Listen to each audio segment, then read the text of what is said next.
We're back on Clarity. We're back. Yeah, she's a little dirty, but no worse for the wear. We are up on the hard in rural Virginia, getting our projects done so we can get underway with this season. There is nothing out here, so we are moving quickly to get back in the water and head south. But it was almost not so. With all the turbulence, if you will, in the world, we considered over the summer maybe just leaving Clarity on the hard in storage and buying yet another RV. Number 4. Yeah, we've had 3 RVs in the past and 4 boats. It brought up an interesting discussion. We get a lot of comments from people who are in an RV considering sailing and vice versa. It works both ways, yeah. They are very, very different lifestyles, different budget concerns. So we thought we would break everything down the way we like to break things down and give you a side-by-side comparison. So what do you say? Should we head to the RV lot? Let's do it.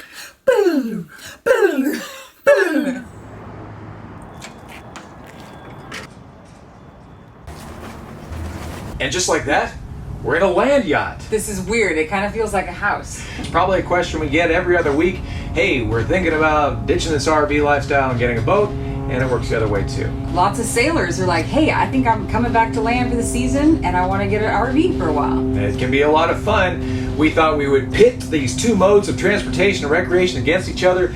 The RV versus the boat. No, the boat versus the RV. No, the RV versus the boat. In usual style, we're going to break this down into 4 categories with a 5th bonus category maybe. The first category is Lifestyle considerations. The second one is finances. And the third category, I can't remember. Navigation. I should be able to remember that. The last one's for you, maintenance. Maintenance is always me. We've got kind of a catch-all at the end. We'll kind of give you a wrap-up. This is just our experience. Once again, this is our opinion, so we're not trying to tell everybody how it is. This is just what we've gathered over the 4 boats and 3 RVs that we've had. Yeah, and like our cat versus mono video, I think you just got to evaluate your own priorities, and that will help inform you as to what is best for you and your family. Our first category is lifestyle, and the first topic is comfort. Yeah, which one is more comfortable, a boat or an RV? And this, of course, is going to depend on the boat and the RV. We've got to say the RVs are more comfortable than boats in general. So you don't have the issues of bobbing around in weather? Well, you've got a lot more space in general. For any particular size vehicle, the RVs offer a lot of space because they've got all these punch outs or fold outs or slide outs, whatever they're called. The next subject is stress. Yeah, I think people don't really understand that when you are out sailing around and cruising around and even at anchor, you've always got some level of stress. I know we like to think of ourselves sitting back with a cool drink and watch the sunset and just admiring the sea life, but there is always something that you are considering with the boat. Something to do with maintenance, something to do with the weather, something to do with the anchorage. Well, this is positively not awesome. Here we are still waiting for weather. We have been anchored out here like 4 days, and it's been really windy. Wind kind of gave up a little bit today for a time, although it's gusting to 20 again. And now it is raining. I wouldn't say it's a stressful lifestyle, but you are always thinking about what needs to be done or could be done when you're on a boat. You're like, what's that sound, honey? Did you hear that? Your awareness is kind of peaked. Tuned. Yes. Yeah. With the RV, if you're parked, you're not on the freeway, gotta tell you, it's a little bit more relaxing. Stress is gonna go to the RV. All right, the next subject is safety and security. In general, we feel much safer on the boat. I know that there are worries out there about theft and piracy, but those are very, very isolated spots. In general, it's pretty difficult for somebody to rip you off when you're out on a boat. They've got to get out to you on a boat or swimming. Meanwhile, your RV, if you're parked someplace, we've had a lot more theft with our RVs. Went down into her basement to stash a box. Was down there for 5 minutes. Came back, my bike was stolen off the back of the RV.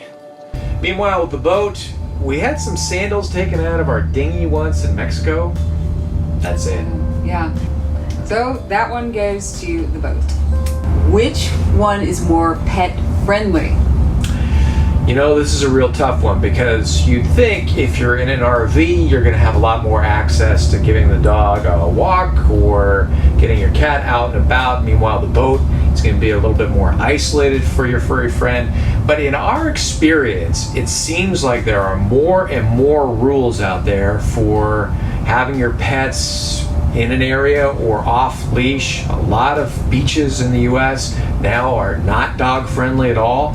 Meanwhile, we're out on the boat and we take the dog to shore in the dinghy and we can play there. Nobody's going to bother us at all.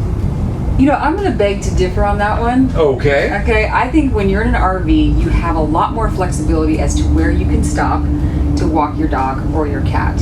And in terms of traveling to different countries now, I think it's a little bit harder. The Bahamas, for example, they want a COVID test or a COVID vaccine for your pet. Wow, we don't even have a COVID vaccine for people. I know. All right, well, I guess we'll switch it up. You win this one. We'll give pet friendly to the RV this time around. All right, the next one is exercise. Now, I know you can get a lot of exercise when you're living on a boat by swimming, by doing TRX bands, going for hikes and all that. But I think it's a little bit easier to exercise in an RV. What do you think? Yeah, I would tend to agree. We do our best to get exercise when we're on the boat, but this last season with all the lockdowns was a great example about how it was really hard for us to get off the boat and get exercise, and those TRX bands will only go so far. So I have to agree, at least right now, I think the RV is a clear win. If you've got bikes with you or if you just want to go for a jog, you open up that door and you are gone. Yeah. In the boat, it gets to be a little bit more complicated, especially when the weather's not so good. Yeah. So we're going to have to give the exercise to the RV. Okay. The next one is working underway. And this is a huge one, especially since so many people are working from home. They're thinking, hey, I could work from an RV, I could work from a boat. We're talking about online sort of stuff, and what do you need for your online work? You need an internet connection. And I would say in the places we've been, mainly in the Bahamas and down through the Caribbean, communication was really not that big an issue. It's interesting, once you got further up into the United States, that's where the cell towers near the water get a little bit further and farther between, and it got a little bit harder to find our internet connection. So in general, yes, you can make it work. A lot of people are making it work to work from the boat, but in general, on an RV, it's going to be a lot easier because the coverage areas, well, they're just about everywhere online. Yeah, and for us, working underway means, you know, as long as we can upload at least once a week, we're fine. But for people who are doing Zoom calls, they need that constant connectivity. It's going to be much easier in the RV. Yeah, both are doable though. Yeah. Well, this isn't looking so good for the boats. All right, the next one is noise. And if you're like us, we like a lot of peace and quiet. Yes, we're hermits. We like as quiet as it possibly can be. And I think for us, it's pretty clear. I don't know if you can hear it here, but there's an airport next door here. There's a lot going on, and the boat is so much quieter. Yeah. So that's a clear winner. All right. The next one is guests. Is it easier to have guests on a boat or an RV? It probably depends a lot on the guests, but also the size of your RV, the size of your boat. Now on Clarity, it's a catamaran, and so we've got two hulls. We can be in one hull and our guests can be on the other side, and there's a lot of privacy. However, we have yet to find an RV where there is more than one suite. So perhaps one couple has their own bedroom where they've got some privacy, but even in the biggest RVs, the other couple, they don't have a bedroom. Yeah. They've got the couch. So we really have to give this to the boat. Yes. All right. Speaking of privacy, where can you find the most privacy in an RV or in a boat? I'm going to have to say for sure the boat, because we can get to the most remote anchorages with nobody around. And even if you're someone else around, they're far enough away that they're not parked right next to you. Yeah, we can walk around naked all day long. Not going to bother anybody. Now, the truth is you can get off-grid. You can get out in the middle of nowhere in your RV, but it really takes a particular type of RV. Our first one, the Sprinter van, It was nice and fancy, but you really couldn't get off into the bush. And our last one, though, was a four-wheel drive. We could go into the BLM land and have all the privacy we wanted. So it does depend on the boat and the vehicle. Right. If you want to get away from folks and you want to have an RV, you need four-wheel drive. Yeah. So that's kind of a tie, but I think we give it to the boat. Oh, looks like the RV won this round. Squeaked it out. 5 points to 4. It was close. What about finances? That's a big one. That's a big one. That's where a lot of our dreams start as we start to put pencil to paper and say, what can we afford? And for the first category, barrier to entry. Yeah, this is kind of interesting because, of course, you can get an RV for almost nothing and you can get a boat for almost nothing. But I would say that you need to spend a little bit more on a boat because of the safety considerations involved. I think there's some really specialty items for boats and the redundancy you need to have. So in terms of the financial barrier to entry, I'd say that barrier is a little higher for a boat. The next one is operating expenses. Now you'd think because the RV needs gas or diesel to get anywhere, that your operating expenses would be higher in an RV. Our experience, though, has been the opposite. Boats, again, depending on how much they're worth, really cost a lot more to run, even if you've got sails in addition to your motor. We think that between 5 and 8% of the boat's value needs to be spent every year to keep its condition up. That also includes the cost of insurance, which is much higher for a boat. Yeah, I think insuring an RV is more or less send them your driver's license and they just say, okay, it's going to be this much. With the boat, they want to know how much experience you've got, where you're going to go, where you're going to go for the hurricane season. And typically we're spending between 1.5 and 2% of the boat's value every year to keep it insured. With an RV, gosh, you put gas into it, you change the oil, and you fix the little miscellaneous doodad that goes wrong. That's about it in terms of the cost of operation. In terms of operating expenses, again, we've got to give it to the RV. The boat, quite a bit more expensive to operate. And the next category is depreciation. The depreciation curve for boats is fairly linear. For the first 5 to 8 years, the boat is depreciating on a predictable schedule. Then at about 5 to 8 years, it settles at about half of its replacement value. With an RV, from what we've seen, that depreciation curve just keeps going down, down, down, down. So your $250,000 boat might be worth $125,000 in 10 years if you've kept it up. Meanwhile, the RV that you paid $250,000 for in 10 years is probably going to be worth maybe $25,000 to $35,000. Again, depending on condition and how much it's been used. So in terms of depreciation, we've got to give it to the boat. They retain their value a bit better. All right, and the next topic is maintenance. Which one requires more maintenance? Of course, this is going to depend on how much you use your boat or use your RV and where you go. But our experience is that boats are much, much costlier to maintain for a couple of reasons. First of all, there's a lot of specialty parts. This little thing on this boat doesn't fit on this thing on this other boat, so you've got custom stuff that you're doing. Also, with an RV, if something breaks down, you take it to a shop, they park it in the lot, they put it up on the hoist when they can. But with a boat, if something breaks down, well, you're going to a marina and you're paying for storage right away. Or you're hauling the boat out and you're paying for storage right away. With the boat, you also have specialty items like the water maker. You're not gonna have a water maker on an RV. The expense in terms of maintenance on boats is multiples higher than RVs. Yeah. Oh, the next one, haul out and storage. And this might seem really obvious. I think it is.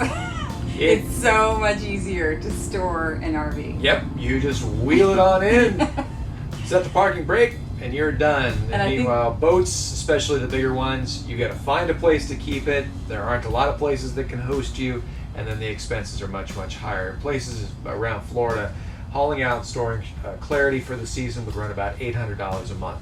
An RV, even this size, I'm saying a maximum of $150 a month to store it. I agree. All right, the next category is selling. How much easier is it to sell a boat versus an RV? Now, things have changed recently. Everybody wants an RV. Here on this lot, they're saying that they're going like hotcakes. It's really fairly easy, if the RV is in good condition, to sell one right now. Boats, on the other hand, wow, you got to travel quite a distance. There are fewer people in the market. Well, it's still fairly easy to sell a boat in good condition right now. It's easier to sell an RV. I would agree. All right, so that's it for this category. Let's see. The boat only got one. Wow. So we have got 5-1 in the finances category. Clear winner with the RV. Wow. The third category is navigation. Let's face it, if you're in an RV or a boat, you are a traveler. So it's all about being on the move. Getting from point A to point B to point C to D, E, F, and G. That's what it's all about. That's what we're in it for. So I think it's pretty obvious and self-explanatory that the RV is much easier to navigate. That's right. You turn the key, put that sucker into drive, and it's just like being in your car. We asked Tim today, do you need a special license to drive this 38-foot rig? And he's like, nope, 16-year-old could drive it with a regular driver's license. Sailing around in a boat, and by the way, on the ocean, all boats are little boats, is a somewhat complicated affair. First of all, you're at the whims of Mother Nature. It's all about the weather. You only go when the weather says you can. And you've got little things like reefs that you want to miss and other traffic out there. It's a little bit more complicated. So in terms of ease, planning, and weather considerations, we've got to give it to the RV. Yep. Point and shoot, as they say. The next one is finding a remote spot. Now, we've already said we're all about the remote, quiet places, and so we have found both on land and sea the remote spots. But generally, which one is easier to find? Right. RVing has become incredibly popular, and a lot of the best attractions are actually fairly crowded during the normal season. So getting away from it all and getting away from people is harder these days in an RV, and in a boat, wow, you can really get away from it all a lot easier. The opposite one of that is finding a spot in a populated area. If you're into interacting with people and being around the crowds, you know, it's a little bit easier to do in an RV. Meanwhile, if you want to join the party on land on a boat, you gotta find an anchorage or a marina, put it into a slip, pay for that, have somebody watch your boat, and then you can get away. Okay, the next one is convenience. And I think this one's pretty obvious. It's much easier to go to the grocery store if you're in an RV. Now, getting your groceries in a boat, that can be a day-long affair. In fact, sometimes we're planning a week in advance to make sure that we can get a weather window to the place that's got the grocery store so we can anchor, take the dinghy in, take a taxi to the grocery store, get our stuff, get it back to the dinghy and back to the boat. Which, of course, we love to do. It's fun, all that adventure. All right, the next one is also kind of obvious. Water access on a boat. It's kind of silly, though. I mean, it's obvious for us to bring up.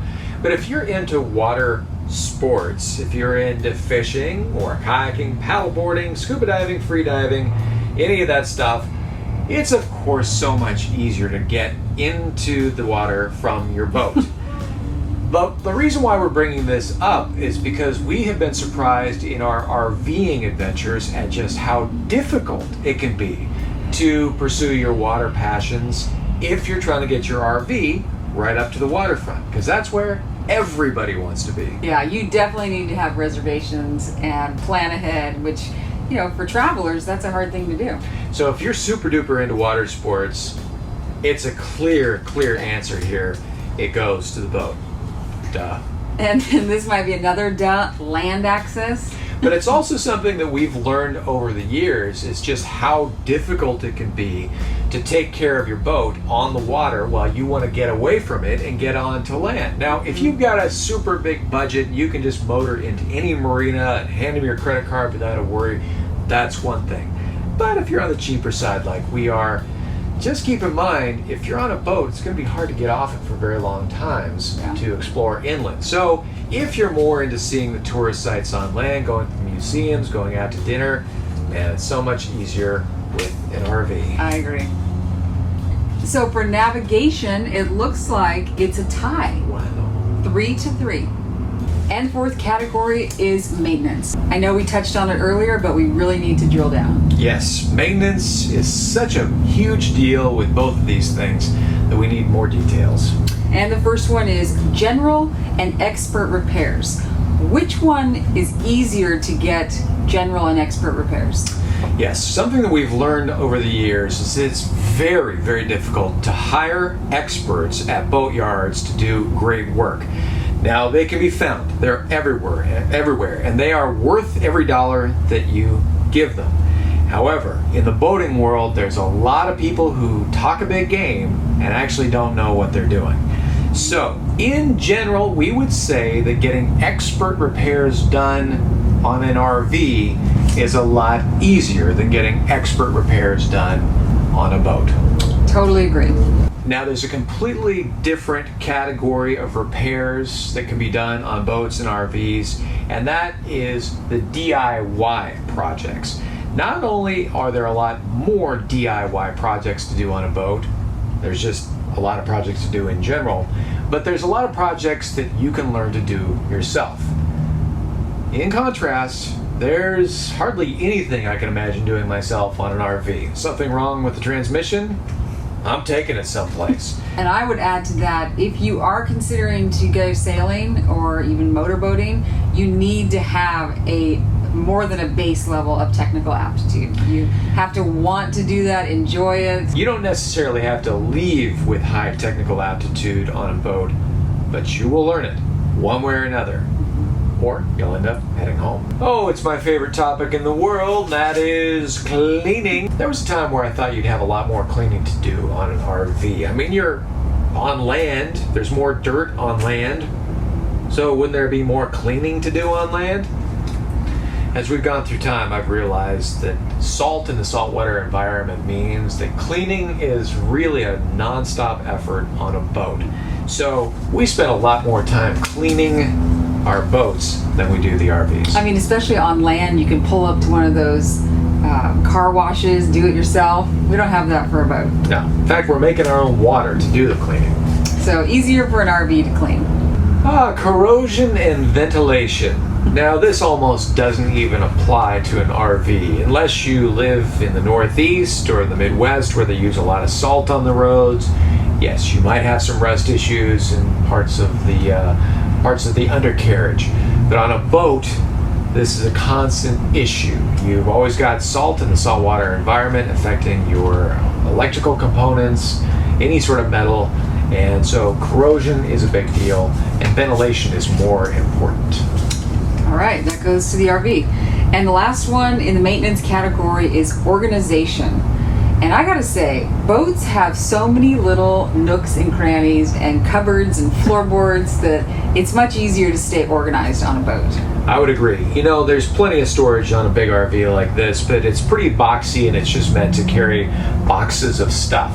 So it seems like on the boat we just have all these nooks and crannies, and yeah, it's easier to get organized. All right, so this one, the boat got 2 and RV got 3. It won again. For a total of, out of the 24 categories, the boat got 8 and the RV got 16. Wasn't even close. There's no question about it, sailing is a much more challenging endeavor. Yes, we mentioned over and over again how much easier the RV is, from navigating to maintenance to financials. But I gotta say, the sense of accomplishment and the growth opportunities, at least for us, are just so much bigger on the boat. When you set out of your anchorage, you are truly going out into the unknown and the uncertainty of what you're going to find out there. And you have to be ready to face whatever challenge. That's not so much when you turn on the RV and head out. Yes, so if it's all about a grand adventure, an adventure being setting out into the unknown with an unknowable outcome, we feel there is more adventure with the cruising lifestyle. I just thought of one more major consideration in the difference between RVing and boats. And for me, this might settle everything. What we have found in the RVing lifestyle, especially around developed areas, campgrounds, that sort of thing, is there are way too many rules. Don't park here, park there. Your pet can be over here. You can't be over there. Don't leave your firewood out. Blah, blah, blah, blah, blah. There's a lot more oversight in the RVing world, and that drives me bonkers. I hate that. In the boating lifestyle, the cruising lifestyle, it's much more about self-sufficiency. So as long as your boat isn't impeding other people or causing some sort of environmental problem, and as long as you're following the rules in terms of customs and immigration, you just get left alone. That is such a good point. That's the major distinguishing factor for me that makes cruising win out over the RVing lifestyle. But for now, we're so happy to be back on Clarity. Yep. Got a few tasks to get going here, and then we'll get underway in the next week or so and head southbound. Thanks everyone for watching. Love to hear your comments on RV versus boat. Yes, we know it's not a completely finished subject, so please weigh in for us. Thanks, as always, to our patrons who are helping to support us by helping us purchase this new camera gear. Hopefully you'll be noticing some changes here in the coming months. Also wanted to mention, because we haven't been mentioning it recently, we have a podcast. So you can tune in on iTunes. It's called Under the Sheets. Under the Sheets with the O'Kellys. Talk to you next time, guys. Bye-bye. Bye.